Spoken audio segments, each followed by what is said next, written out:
ये अभी हमने एक बोर की रेजिस्टेंस मेजर की है जो कि आई है 3.04 ओहम। अब हमने दूसरे बोर की रेजिस्टेंस को मेजर करना है। वकार आप ये काइंडली इसको यहाँ से डिस्कनेक्ट करें, ये ग्रीन वाली को, और वो दूसरे वाले बोर के साथ अटैच कर दें वहाँ पे उसके साथ। ठीक है, कैमरामैन आप प्लीज़ इधर आए, आपको मैं दिखाऊं कि अब हम दोबारा इसको टेस्ट करने जा रहे हैं। तो जो हमारा दूसरा बोर है इसकी जो रेजिस्टेंस आ रही है वो 2.8 या 2.81। मैं इसको यहाँ पे होल्ड का बटन प्रेस कर देता हूँ तो ये होल्ड हो जाएगी। यहाँ पे 2.81 ओहम रेजिस्टेंस आई है हमारे दूसरे बोर की। अब इस बात से साबित क्या होता है कि हमारा जो एक बोर है वो तकरीबन 3.04 ओहम रेजिस्टेंस अचीव कर चुका है, और जो दूसरा बोर है वो हमारा उसने 2.8 ओहम रेजिस्टेंस अचीव की है।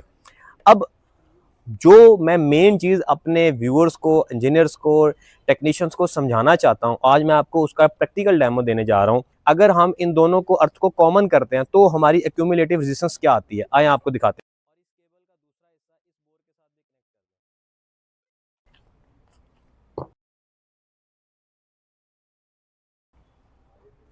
अब क्योंकि ये दोनों बोर आपस में कॉमन हो चुके हैं तो अब हम इस ग्रीन वाली जो पोर्ट है इसको किसी भी जगह पे इंस्टॉल कर दें, वहाँ पे उसके ऊपर लगा दें, पहले पे लगा दें या दूसरे पे लगा दें, कहीं पे भी लगा दें, अब एक ही बात है, दोनों बोर कॉमन हो गए। अब हम इनकी दोबारा रेजिस्टेंस को मेजर करेंगे ताकि हमें एक्यूमुलेटिव रेजिस्टेंस पता लग सके कि क्या एक्यूमुलेटिव रेजिस्टेंस बढ़ गई है या कम हो गई है। मेरी राय है कम हो जाती है। आए आप दिखाते। अब जी हम इसको दोनों के एक्यूमुलेटिव रेजिस्टेंस को मेजर करते हैं। ये मैंने 20 ओहम पे इसको सेट कर दिया है। टेस्ट का बटन प्रेस करूंगा और देखते हैं कि हमारी रेजिस्टेंस क्या आती है। 1.67 या 66 रेजिस्टेंस हुई है हमारी जो एक्यूमुलेटिव रेजिस्टेंस है।